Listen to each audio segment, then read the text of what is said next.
তাহলে ফাইনালি দীঘা যাওয়ার জন্য কিন্তু আরও একটা নতুন ট্রেন। দেখো দীঘা কিন্তু একদম জমজমাট।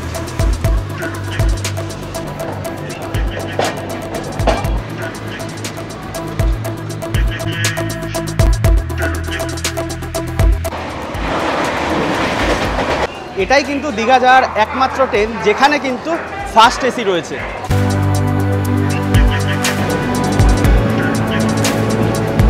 তো শুভ সকাল বন্ধুরা। তো আরও একটা নতুন দিন আর আরও একটা নতুন ভিডিওতে তোমাদের সকলকে স্বাগত।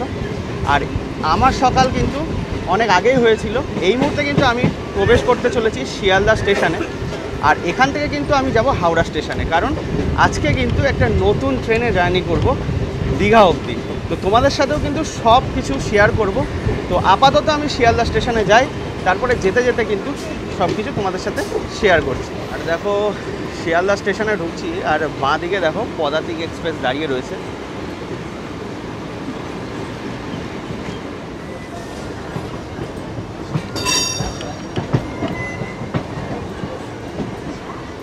তো দেখো আজকে স্যাটারডে, শনিবার, তো সেই কারণে কিন্তু মেট্রো দেরিতে চলবে। আর টাইম আপডেট তোমাদের দিয়ে দিই, দেখো 6টা 26। তো সেই কারণে কিন্তু আজকে বাসে হাওড়া স্টেশন যাব।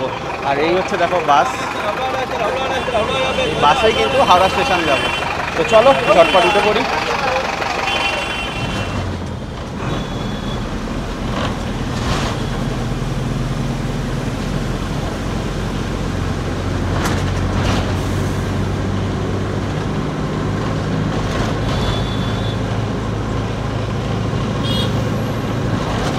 পৌঁছে গেছি হাওড়া স্টেশনে, আর এখন স্টেশনে ঢুকবো। আর তোমাদের একটা কথা বলে রাখি, এই পাহাড়িয়া এক্সপ্রেস কিন্তু মেল এক্সপ্রেসের আন্ডারে পড়ে, সেই কারণে কিন্তু টিকিট প্রাইসটাও কিছুটা কম। আমি আনরিজার্ভ টিকিট কাটলাম, মানে আমার কিন্তু রিজার্ভেশন হয়নি, মানে টিকিট ছিল না। তো আনরিজার্ভ টিকিট পড়লো কিন্তু হাওড়া থেকে দীঘা অবধি 80 টাকা। তো এই হচ্ছে দেখো হাওড়া স্টেশন। আর যতদূর আমি জানি ওল্ড কমপ্লেক্সে দেবে। তো চলো এবার হাওড়া স্টেশনের ভেতরে প্রবেশ করা যাক। দেখো আমাদের ট্রেন কিন্তু 10 নম্বর প্ল্যাটফর্মে দিয়ে দিয়েছে। দেখো ব্র্যান্ড নিউ ট্রেন কিন্তু ঢুকছে আমাদের হাওড়া স্টেশনে।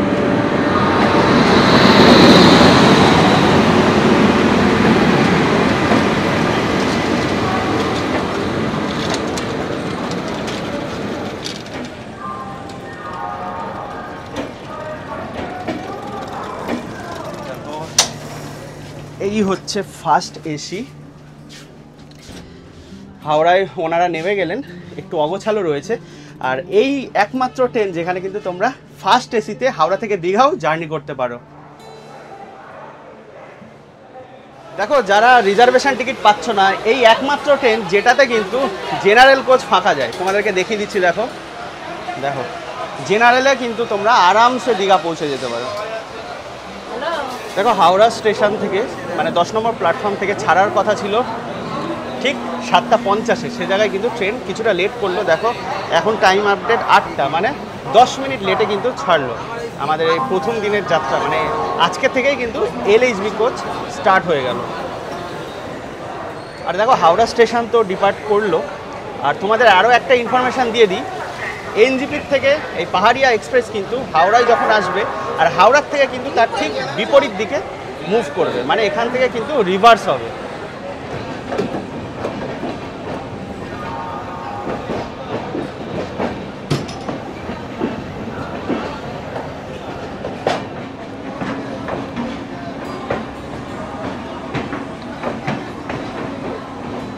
দেখো আমাদের ডান দিক দিয়ে কিন্তু চলেছে হাওড়া নিউ দিল্লি পূর্বা এক্সপ্রেস।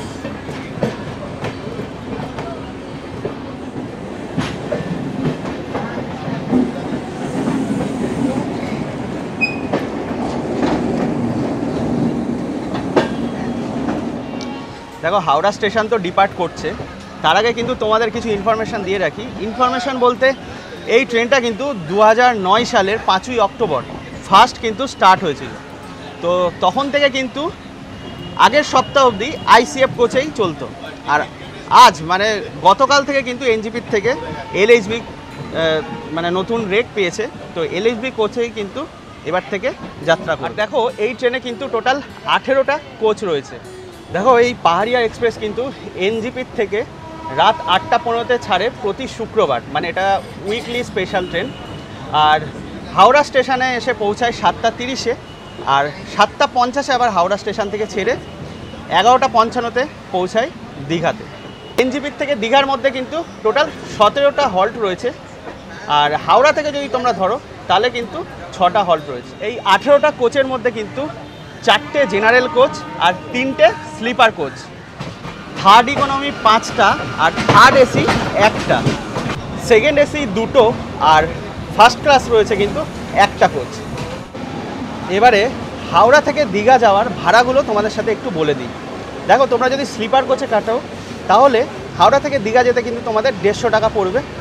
আর তোমরা যদি থার্ড এসি আর থার্ড এসি ইকোনমি কাটো দুটোতেই কিন্তু 515 টাকা পড়বে। আর যদি সেকেন্ড এসি কাটো তাহলে কিন্তু তোমাদের 720 টাকা পড়বে। আর ফার্স্ট ক্লাসে যদি তোমরা জার্নি করতে চাও তাহলে কিন্তু পার টিকিট তোমাদের 1185 টাকা করে পড়বে। আর যদি আমাদের মতো টিকিট না পাও তাহলে কিন্তু আনরিজার্ভ টিকিটও কাটতে পারো। এটা যেহেতু মেল এক্সপ্রেস সুপারফাস্ট নয়, সেই কারণে কিন্তু হাওড়া থেকে আমাদের 80 টাকা পড়েছে। এবার তোমাদের এনজিপি থেকে ভাড়াগুলো বলে দিই। যদি এনজিপি থেকে স্লিপার কোচে তোমরা টিকিট কাটো তাহলে কিন্তু 415 টাকা পড়বে। যদি থার্ড এসি ইকোনমিতে টিকিট কাটো তাহলে কিন্তু তোমাদের 1035 টাকা পড়বে। আর এসি 3 টায়ারের ভাড়া পড়বে কিন্তু 1125, আর 1605 টাকা পড়বে কিন্তু সেকেন্ড এসি। আর কেউ যদি তোমরা এনজিপি থেকে দীঘার ফার্স্ট ক্লাসের জার্নি করতে চাও তাদের কিন্তু ভাড়া পড়বে 2675 টাকা। দেখো পৌঁছে গেলাম কিন্তু সাঁতরাগাছি। তো আমাদের যাত্রাপথের ফার্স্ট হল্টে চলে এসেছি সাঁতরাগাছি। আর এই সাঁতরাগাছিতে কিন্তু আমাদের ঢোকার কথা ছিল 8:06 আর 8:08 ছাড়ার কথা। সে জায়গায় দেখো টাইম আপডেট তোমাদের দিয়ে দিই, 8:23 হয়ে গেছে। ট্রেন কিন্তু কিছুটা লেট করেছে।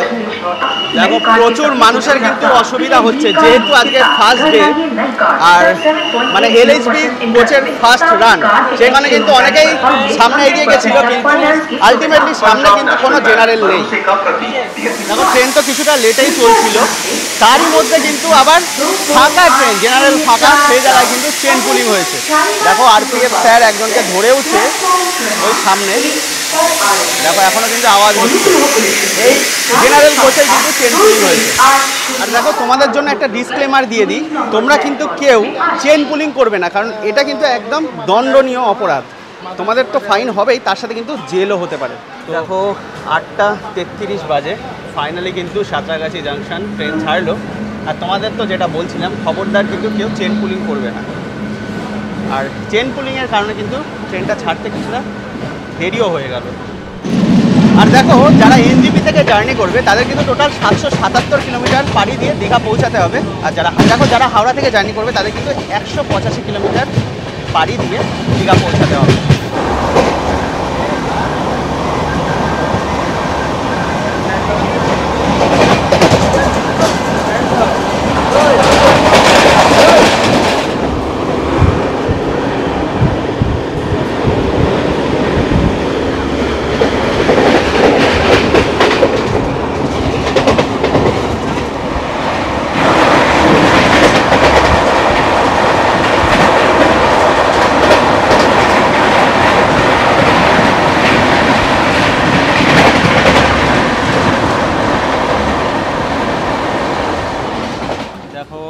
আমরা কিন্তু উলুবেড়িয়া পৌঁছে গেলাম।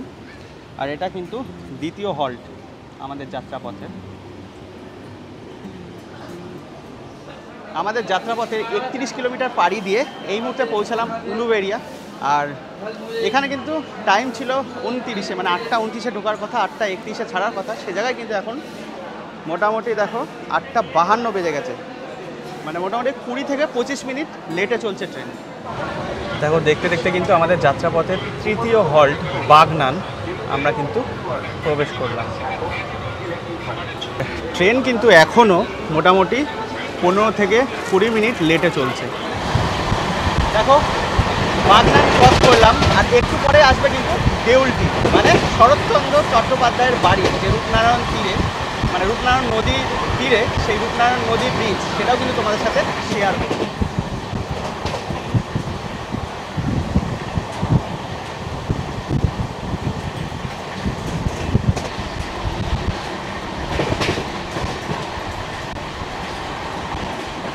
দেখো সামনেই কিন্তু আসছে রূপনারায়ণ নদীর ওপর কোলাঘাট ব্রিজ, মানে রূপনারায়ণ রিভার ব্রিজ। আর এটা তো একটা রেল ব্রিজ, ওর পাশে কিন্তু আবার একটা রেল ব্রিজ, আর তারপরে কিন্তু রয়েছে হাওড়া চেন্নাই রোড, মানে NH-16।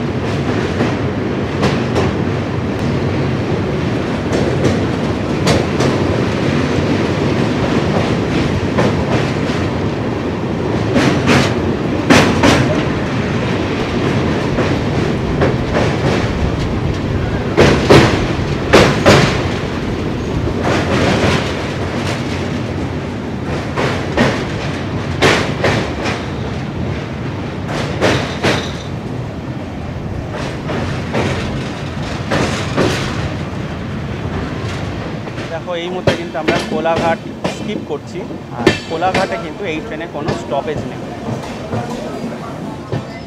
দেখো এই মুহূর্তে প্রবেশ করছি আমাদের যাত্রাপথের চতুর্থ হল্ট মেচেদা। আর মেচেদায় কি বিখ্যাত সেটা কিন্তু তোমরা কমেন্ট করতে ভুলো না। দেখো পৌঁছে গেলাম কিন্তু মেচেদা, আর গাড়ির টাইম ছিল কিন্তু 8:57-তে, আর 8:59-এ ছেড়ে দেওয়ার কথা। সে জায়গায় তোমাদের টাইম দেখিয়ে দিই, দেখো 9:24, মানে মোটামুটি 25 মিনিট লেটে চলছে কিন্তু আমাদের ট্রেন। আর দেখো মেচেদার পরেই কিন্তু পাঁশকুড়া আউটার কেবিন পড়বে, তারপরেই কিন্তু আমাদের গাড়ি বাঁ দিকে টার্ন নেবে, মানে দীঘার লাইন ধরে নেবে। আর এখনও অবধি কিন্তু মেন লাইনেই রয়েছে। দেখো আজকে কিন্তু শুভ পঞ্চমী, আর এই পঞ্চমীর দিনেই কিন্তু LHB স্টার্ট হলো। আর ওইদিকে দেখো খুব সুন্দর একটা পূজা মণ্ডপ। দেখো পাঁশকুড়া আউটার কেবিন ঢুকছি আমরা, আর এই হচ্ছে দেখো মেন লাইন। এই মেন লাইন কিন্তু ছেড়ে দিল আমাদের ট্রেন, এবার বাঁ দিকে টার্ন নিচ্ছে। দেখো এই কার্ভটা, আমাদের ট্রেন কিন্তু বাঁ দিকে টার্ন নিচ্ছে। বাঁ দিকে টার্ন নিয়ে কিন্তু দীঘার লাইন ধরে ফেললাম। তোমাদের কিন্তু একটা কথা বলা হয়নি, এই ট্রেনটার কিন্তু জেনারেল কোচ, মানে 4টে জেনারেল কোচ রয়েছে। তার 4টে জেনারেল কোচ কিন্তু পেছনের দিকে পড়বে হাওড়া থেকে যাওয়ার সময়, মানে যখন রিভার্স করবে ট্রেনটা। আর যদি NGP থেকে ধরো তাহলে কিন্তু ফার্স্টে পড়বে, NGP থেকে হাওড়া ফার্স্টে কিন্তু 4টে জেনারেল কোচ পড়বে। আবার হাওড়া এসে কিন্তু ট্রেন রিভার্স হয়, তো রিভার্স হওয়ার পর কিন্তু আবার 4টে জেনারেল কোচ পেছনে পড়ে। তো দেখো এখন কিন্তু প্রায় পাঁশকুড়া ঢুকছি, আর মেচেদা স্পেশাল চপ কিন্তু চলে এসছে। দেখো এখানে কিন্তু অনেকেই কিনছে, পুজো থাকে দিনটা যাবে। তো আমার খুব একটা মানে খুব যে ভালো লেগেছে কোথায় যাবো, তোমরা কমেন্ট করে জানাতে পারো তোমাদের কেমন লাগে এই মেচেদার চপ। দেখো আমি খাবো না বলে কিন্তু কিনিনি, হ্যাঁ বিপ্লব জোর করছে আর কি, তো সেখানে কিন্তু একটু দেখো টেস্ট করবো। কিন্তু এগুলো চলে, ঠিক আছে ভাই, ট্রেনে এবার এটা মোটামুটি একটা না, এই চপটা কিন্তু কেমন লাগবে না, এটা ভালো লেগেছে। তাহলে এর আগে যেখানে খেয়েছি সেই দাদা হয়তো কোনো কারণে আমার ভালো লাগেনি, কিন্তু এই চপটা কিন্তু টেস্টি আছে। দেখো পৌঁছে গেলাম কিন্তু তমলুকে।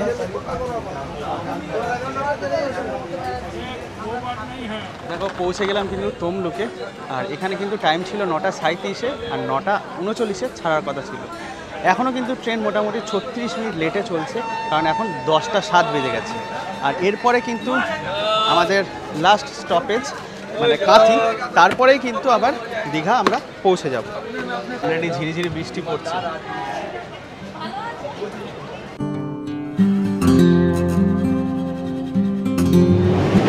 দেখো এখন ক্রস করছি হলদি রিভার।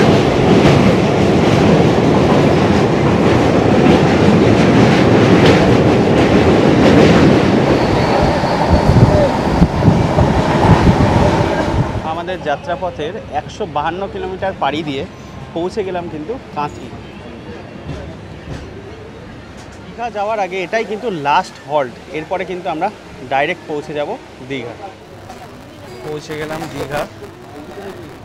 দেখো এখন টাইম 12:05, আর 11:55 ঢোকার কথা ছিল, ট্রেন কিন্তু 10 মিনিট লেটে ঢুকলো।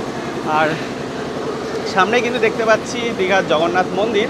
দেখো জুম করে তোমাদের একটু দেখায়, এই হচ্ছে দেখো দীঘার জগন্নাথ মন্দির। আর দেখো দীঘা এসেছি সমুদ্র দেখাবো না তা তো হতেই পারে না, তো চলো এবার দীঘা স্টেশন থেকে বাইরে যাই, তারপর তোমাদেরকে সমুদ্র দর্শন করা। তো দেখো দীঘা স্টেশন থেকে তো বেরিয়ে পড়লাম, চলো এবার সমুদ্রের দিকে যাওয়া যায়। আর দেখো দীঘা স্টেশন থেকে বেরিয়েই কিন্তু এরকম প্রচুর টোটোওয়ালারা থাকবে, অটো টোটোওয়ালা। দেখো পৌঁছে গেলাম কিন্তু দীঘা সি বিচে।